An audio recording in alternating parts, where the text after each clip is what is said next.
ഇത് തുടങ്ങിയത്? അത് ഈ പെണ്ണുമ്പള് രാവിലെ പണിക്ക് പോകാൻ പറയുമ്പോ തുടങ്ങി എനിക്ക്. അപ്പൊ അതാ നിന്റെ സ്ഥിരമായിട്ട് രാത്രി ഞാൻ നല്ല രീതിയിൽ കിടന്ന് ഉറങ്ങും. പകലോ? ഉറങ്ങാൻ സമ്മതിക്കത്തില്ല അവള്. പകലോ? ഇല്ല ഞാൻ അതിനിപ്പോ ഒരു ഐഡിയ കണ്ടിട്ടുണ്ട്. എന്താ ഈ വീട്ടിന്റെ മുറ്റത്തെ നല്ലൊരു മാവ് നിപ്പുണ്ട്. ആ മാവ് നിറയെ അങ്ങ് വടക്കം വവ്വാലുകളാ. വലിയ വവ്വാലുകൾ. ഞാനൊരു കറുത്ത കയ്യിൽ മേടിച്ച് അതിന്റെ മേളി തൊട്ടിൽ കെട്ടിട്ടുണ്ട്. പകൽ ഞാൻ അതിനകത്ത് കിടന്ന് ഉറങ്ങും അവളെ പറ്റിക്കാൻ വേണ്ടി. അല്ലെങ്കിൽ പണിക്ക് ഉറങ്ങിയോളൂ. ഞാൻ ചോദിക്കട്ടെ, ഇങ്ങനെ തൂങ്ങി കിടന്നുറങ്ങി പിടി വിട്ടുപോയാൽ എന്തോ ചെയ്യും? അങ്ങനെ വീഴും. അങ്ങനെ എത്ര വവ്വാൽ നിലത്ത് വീഴണം? അത് ശരിയല്ലാതെ വവ്വാൽ പിടിച്ചു നിൽക്കുന്നുണ്ടല്ലോ. പിന്നെ ഞാൻ എന്തെങ്കിലും കളിച്ചതായിട്ട് ഓർമ്മയുണ്ടോ?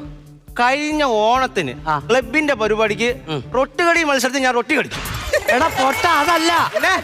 എന്തേലും നമ്മുടെ ഇഴബന്ധുക്കള് വല്ല കളിച്ചിട്ടുണ്ടോ എന്നാണ് ഞാൻ ചോദിച്ചത്. ഇല്ല എന്റെ ഓർമ്മ അങ്ങനെ ഒന്നും ഇല്ല. അങ്ങനൊന്നും ഒരു കുഴപ്പമില്ല. ഇല്ല ഈ വിരല തള്ളവരൽ നനയ്ക്കുന്നതിന് പ്രശ്നമുണ്ടോ? ഭയങ്കര